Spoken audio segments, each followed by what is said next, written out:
The United States and Israel are allies, partners bound by history, strategy, and billions of dollars in military aid.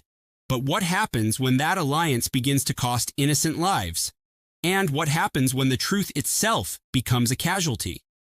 For decades, Israel has been seen as America's most trusted partner in the Middle East. Since 1948, we've backed them with over $150 billion in aid, more than we've given any other country. Defense technology, regional power balance. But behind the geopolitics lies something harder to justify: silence. His name was Omar Mohammad Rabea. He was 14, a Palestinian-American, shot and killed by Israeli forces during a raid in the West Bank. They said he was throwing rocks. He was 14 years old.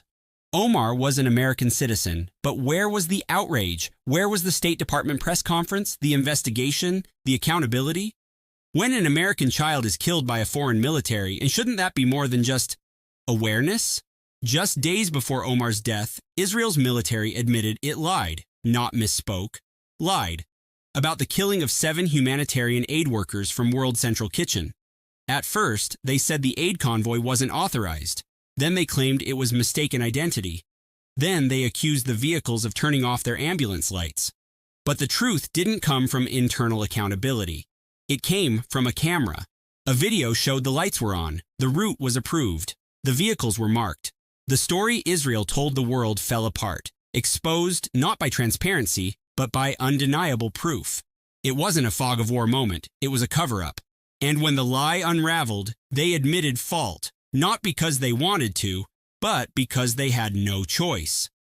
And still, the weapons keep flowing. The aid checks get signed. The outrage fades. Netanyahu still visited the White House and sat with President Trump. This isn't about being anti-Israel. It's about being pro-accountability, pro-humanity. If a nation receives American funding, it should respect American values and American lives. Strategic alliances don't have to mean moral blindness. Friendship doesn't mean silence when lines are crossed.